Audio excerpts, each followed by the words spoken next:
Korean store சீரியலை பார்த்தீங்கன்னா, பழனி கோமதி வீட்டை சுகன்யாவை கூட்டிக் கொண்டு நிற்கிறார். பிறகு வீட்டிற்கு வந்த சுகன்யா கோமதியை பார்த்து சரவணனோட விஷயம் என்ன மாதிரி போச்சுன்னு சொல்லி கேட்கிறார். அதற்கு கோமதி எப்படி யோசிச்சாலும் சரவணனோட வாழ்க்கை என்னவாக போகிறது என்று ஒரே குழப்பமாக இருக்கிறதுன்னு சொல்கிறார். அதை தொடர்ந்து பழனி என்னாலேயே நீங்க ஜெயிலுக்கு போனதை தாங்கிக் கொள்ள முடியல, சரவணன் எப்படி தாங்குவான் என்று கேட்கிறார். மேலும் மயிலுக்கும் சரவணனுக்கும் விவாகரத்து நடக்கட்டும்னு சொல்கிறார். அதை கேட்ட கோமதி சரவணன் சந்தோஷமாக இருந்தாலே போதும்னு சொல்கிறார்.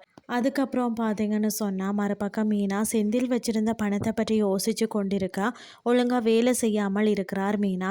அதை தொடர்ந்து செந்தில் மீனாவோட அப்பாவை பார்த்து நீங்கள் சொன்ன மாதிரி ஆஃபீஸில் வாங்கி வச்சிருந்த பணத்தை மீனா பார்த்துட்டாள் என்று சொல்கிறார். மேலும் அது என்னோட சேவிங் பணம் என்று தான் சொன்னேன், ஆனால் அவள் அதை நம்பவே இல்லைன்னு சொல்கிறார். அதை கேட்ட மீனாவோட அப்பா இது சின்ன விஷயம், இதுக்கெல்லாம் ஏன் பயப்படுறீங்கன்னு சொல்கிறார். பிறகு பணத்தை எல்லாம் மீனா அப்பா தன்னிடம் கொண்டு கொடுக்க சொல்கிறார்.